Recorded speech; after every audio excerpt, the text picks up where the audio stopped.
दोस्तों एक कहावत है, balance is not something that you find, balance is something that you create. और इसी बैलेंस की शायद हम सबको हमारी जिंदगी में तलाश है। आप सुन रहे हर्षवर्धन पढ़े लिखो वैल्यू एडिशन में। वैल्यू एडिशन में हम आपके लिए लाते हैं छोटी छोटी कहानियां, कुछ ऐसी कहानियां जो रोज आपकी जिंदगी में थोड़ा थोड़ा वैल्यू ऐड करेंगी, जो over a period of time आपकी पर्सनैलिटी को एक बेहतरीन तरह से शेप कर सकते हैं। तो चलिए सुनते हैं आज की कहानी। आज की कहानी हमने आपके लिए लाई है एक नर्सरी के क्लासरूम में। एक छोटा सा क्लासरूम होता है जहाँ पर एक टीचर होती है और 10-12 छोटे छोटे बच्चे बैठे होते हैं। टीचर रोज उन बच्चों से इंटरेक्शन करती है, रोज उन बच्चों के साथ एक्टिविटीज़ करती है ताकि बच्चों का डेवलपमेंट हो सके, बच्चे कुछ सीख सकें। लेकिन आज टीचर उन सबको एक कहानी बता रही है। टीचर अपनी कहानी शुरू करती है और बोलती है, एक सुंदर सा राज्य था जहाँ का एक राजा हुआ करता था। उस राजा की एक सुंदर सी राजकुमारी बेटी हुआ करती थी। राजकुमारी बेहद सुंदर थी और बहुत चंचल भी थी। राजकुमारी जिस राजमहल में रहती थी, उस राजमहल के बाजू में एक बड़ा सा जंगल था जहाँ से बहुत फ्रेश हवा उस राजमहल में आती थी। लेकिन उस जंगल में बहुत खतरनाक जानवर भी हुआ करते थे, कुछ ऐसी चीजें होती थी जिसके बारे में लोगों को पता भी नहीं था। इसीलिए शायद राजकुमारी का उस जंगल में जाना वर्जित था। लेकिन एक दिन जब राजकुमारी अपने गार्डन में खेल रही होती है, तब उसे एक सुंदर सी तितली दिखती है और वो कोशिश करती है कि उस तितली को पकड़ ले, और उस तितली को पकड़ते पकड़ते उसके पीछे निकल चलती है। उसे पता ही नहीं चलता कि कब वो तितली उस जंगल में चली गई। उसे ये भी पता नहीं चलता कि कब उस तितली का पीछा करते करते वो भी जंगल में चली गई। कुछ देर तितली का पीछा करने के बाद फाइनली राजकुमारी उस तितली को पकड़ती है, उसको प्यार से निहारती है और फिर उसे छोड़ देती है। लेकिन जब वो तितली को छोड़ देती है तब उसको रियलाइज होता है कि वो जंगल में बहुत डीप आ चुकी है और शायद यहाँ से वापस जाने का रास्ता उसको पता नहीं है। कहानी के इस मोड़ पर टीचर कहानी को रोक देती है और बच्चों से कहती है कि इस कहानी को आगे तुम बनाओगे। राजकुमारी अब जंगल में बहुत डीप चली गई है और वहाँ खतरनाक जानवर भी है और राजकुमारी को वापस भी आना है। अब तुम लोग बताओगे कि राजकुमारी वापस कैसे आएगी। टीचर सामने बैठी हुई बच्ची की तरफ पॉइंट करती है और बोलती है कि तुम बताओ कि राजकुमारी वापस कैसे आएगी। तो बच्ची चहकती है और कहती है एक सुंदर सा राजकुमार आएगा, राजकुमारी को अपने घोड़े पर बिठाएगा और उसको राजमहल ले जाएगा। सारे बच्चे हंसने लगते हैं। टीचर अब उसके बाजू वाले लड़के को पूछती है कि तुम बताओ राजकुमारी कैसे वापस आएगी। लड़का कहता है राज्य का सेनापति आएगा, उसको अपने घोड़ी पर बिठाएगा और राजकुमारी को वापस राजमहल ले जाएगा, क्योंकि ये उसका काम है। टीचर बोलती है ये भी बहुत बढ़िया है। टीचर फिर और एक लड़के को पूछती है कि तुम बताओ राजकुमारी घर कैसे आएगी। लड़का कहता है एक बड़ा सा जादूगर आएगा, अपनी छड़ी घुमाएगा और राजकुमारी को सीधा सीधा राजमहल पहुंचा देगा। बच्चों की इमेजिनेशन देख के मैडम बहुत खुश हो जाती है। लेकिन तभी मैडम की नजर एक ऐसे लड़के पर जाती है जिसका क्लास में बिल्कुल ध्यान नहीं है, जो खिड़की के बाहर देख रहा होता है। वो उस लड़के से पूछती है कि अब तुम बताओगे कि राजकुमारी को कौन बचाकर राजमहल वापस लाएगा।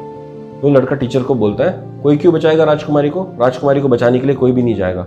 राजकुमारी खुद में बहुत बहादुर है, राजकुमारी अपना रास्ता खुद ढूंढेगी और राजमहल वापस आएगी।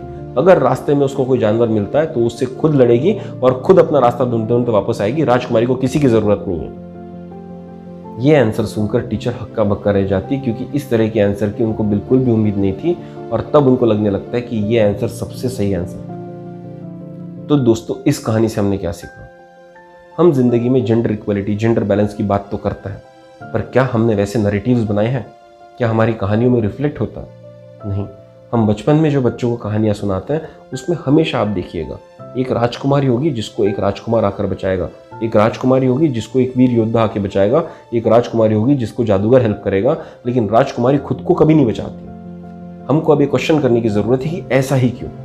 राजकुमारी खुद को क्यों नहीं बचा सकती? हम सब कॉन्शियसली जेंडर बैलेंस लाने की कोशिश भी कर रहे हैं, लेकिन हमको नैरेटिव्स नहीं मिल रहे हैं जिससे हम बच्चों को उसका रियलाइजेशन करवा सकते। दोस्तों मेरे बेटे को कहानी सुनने की बहुत आदत है और उसको रोज सोते वक्त एक कहानी चाहिए। तो कभी कभी मैं कहानियां ढूंढते रहता था उसके लिए। तब मुझे ये बात रियलाइज हुई कि हर कहानी में जहाँ जहाँ राजकुमारी इन्वॉल्व है वहाँ उसको बचाने के लिए सिर्फ राजकुमार आता है, या तो कोई जादूगर आता है, या तो कोई वीर योद्धा आता है जो उसको बचाने की कोशिश करता है और शायद सक्सेसफुल भी हो जाता है।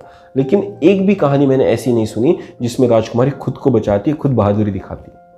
क्या हमको ये नैरेटिव बदलने की ज़रूरत नहीं है? क्या हमको बच्चों को सिखाने की ज़रूरत नहीं है कि राजकुमारी खुद का प्रोटेक्शन खुद कर सकती है, खुद राजमहल अपने पैरों पर चलकर वापस आ सकती है?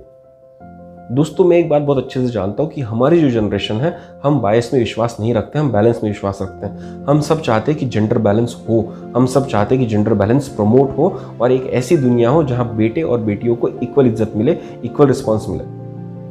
तो दोस्तों हमें कोशिश करने की ज़रूरत है कि हम ऐसे नैरेटिव्स बनाएं जहां हम एग्जाम्पल सही तरह से दे पाए, जहां हम दोनों को बैलेंस कर सकें। जब मैं एवेंजर्स मूवी देखता हूं तब मैं देखता हूं कि वहां जेंडर बैलेंस लाने की एक बढ़िया कोशिश की गई है और यही कोशिश जारी रहनी चाहिए। जब मैं डिज्नी की मूवीज़ देखता हूं तब मुझे अच्छा लगता है क्योंकि उसमें राजकुमारियों को भी एम्पावर किया जा रहा है। लेकिन हमको ये भी याद रखना है कि जेंडर बायस हटाते हटाते हम दूसरे जेंडर की तरफ ना बायस हो जाए।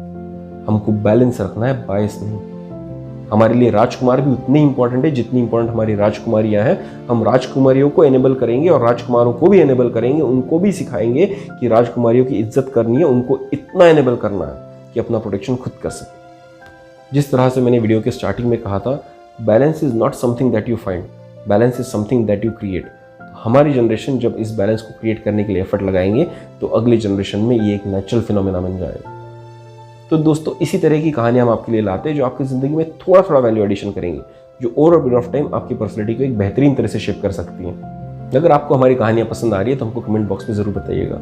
अगर आपको हमारा कंटेंट पसंद आ रहा है तो ज़रूर शेयर कीजिए अपने दोस्तों के साथ, अपने परिवारजनों के साथ, ताकि उनके ज़िंदगी में भी थोड़ा सा वैल्यू एडिशन हो सके।